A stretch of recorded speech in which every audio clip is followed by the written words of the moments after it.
Welcome to Take a Break, Take a Breath for Friday, May 7th. I'm Rick Boyer, the pastor of Prospect Presbyterian Church in Maplewood, New Jersey, and Take a Break, Take a Breath is an invitation to pause in your day and just breathe, to stop all the activity for just a moment and center yourself in God who made you and loves you and calls you by name. Each of our Take a Break times has been focused on a different portion of the Gospel of Mark. We've been reading our way through, and we are up to Mark 5:1-20. Jesus crosses the sea, and when he arrives on shore, he is in Gentile territory, in other words, in foreigners and what the Jewish people of that time would have considered an unclean land. And immediately he's met by a demon-possessed man, and this guy lives among the tombs, and nothing that anyone has tried to do can restrain him. He breaks everything, and Jesus casts out the demon, and the demon cries out, "What have you to do with us?" and begs that they not be sent into out of the land, which seems odd. And Jesus asks what his name is, and he reveals that he is not one demon, but a legion, and his name is Legion, and so he is many, many, many, and then begins to speak in the plural, "We are many."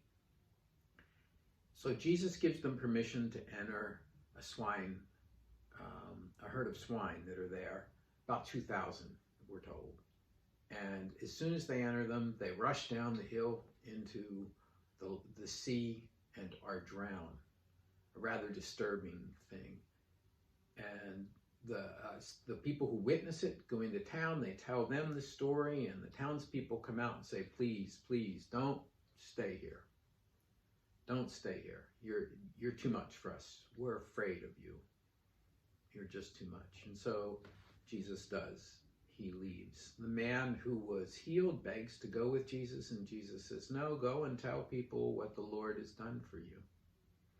It's an odd story in many ways, but a very powerful story, as it demonstrates that Jesus has power not just in one place, but in any place that he goes.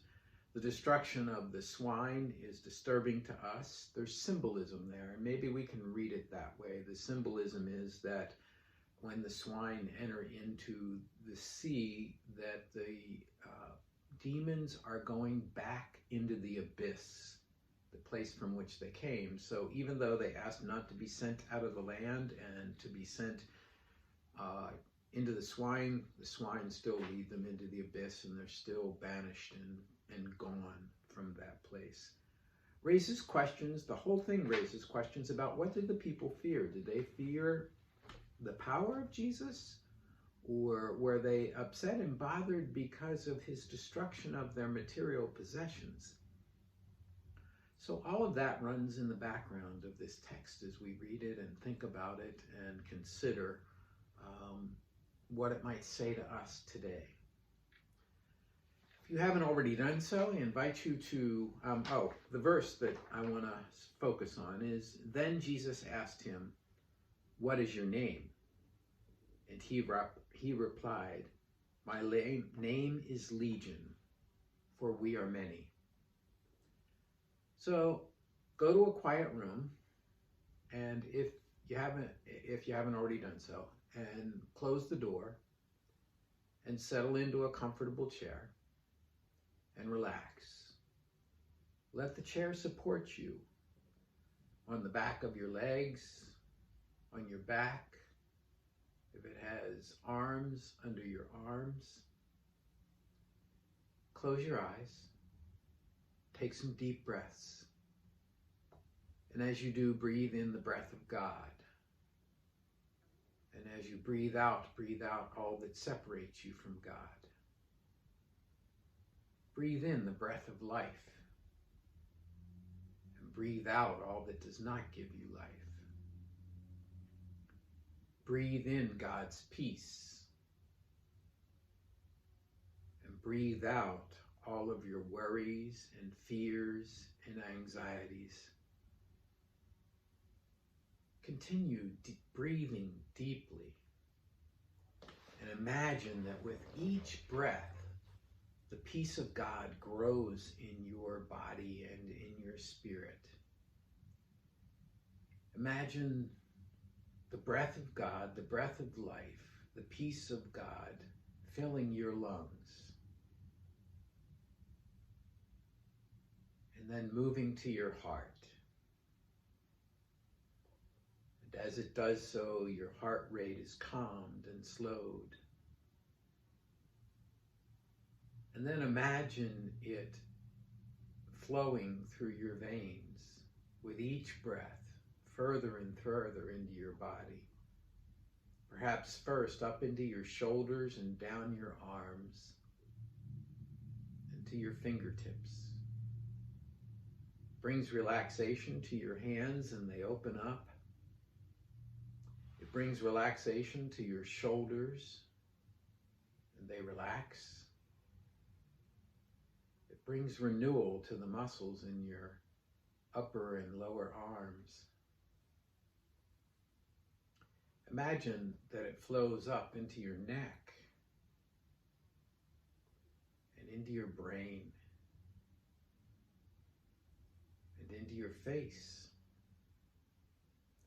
And as it does so, all the strains and stresses that you have been hiding and burying in your neck are released, and the tensions in your neck become soft and relaxed. And all of the things that are flying around in your head and in your mind start to calm. And your face relaxes. Your jaw relaxes. Maybe you even smile. Imagine that it flows from your heart into your back. And that as it does so, the peace fills the muscles of your back. And the burdens of the day are released. And the muscles of your back feel renewed. Imagine as it flows from your heart into your stomach. And as it flows into your abdomen is relaxed and all of the jitters that you've been feeling and all of the upset that might be there is calmed. And it flows from there down into your thighs and your calves and your feet. And it brings renewal and refreshment to the muscles in your thighs and calves.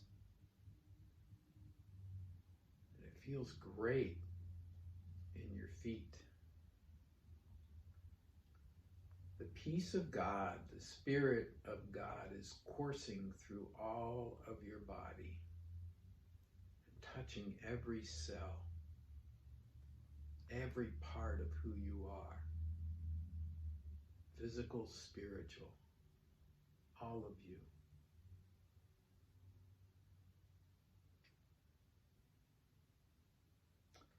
And then in your mind's eye, imagine a room. It's kind of like a study. And all over the room are different files, and each file is labeled with a different challenge, a different concern, a different difficulty that you have in your life, or a different burden that you carry. They are many.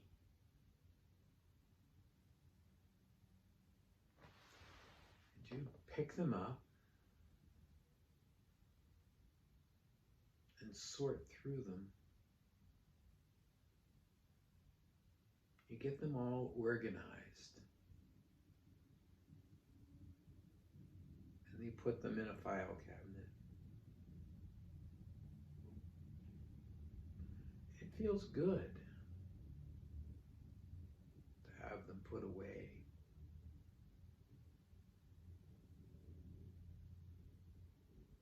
Then there's a knock at your door, and you go and answer the door, and there stands Jesus. You invite him in, and the two of you sit down in this study. And you talk about all of those files that you've put in the drawer.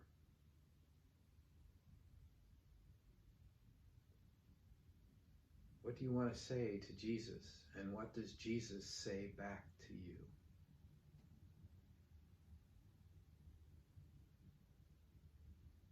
I'll be quiet.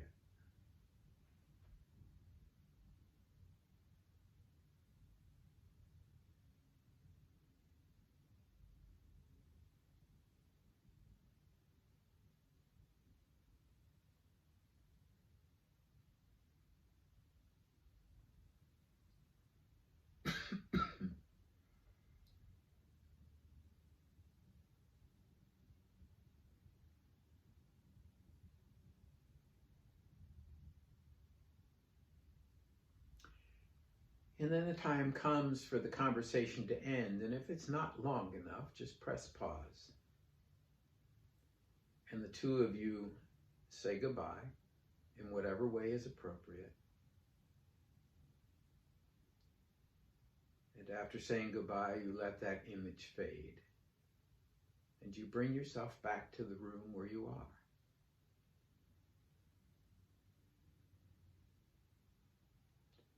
And when you're ready, you open your eyes. Well, that's Take a Break, Take a Breath for Friday, May 7th. If you have feedback for me, send it to rick@prospectchurch.org.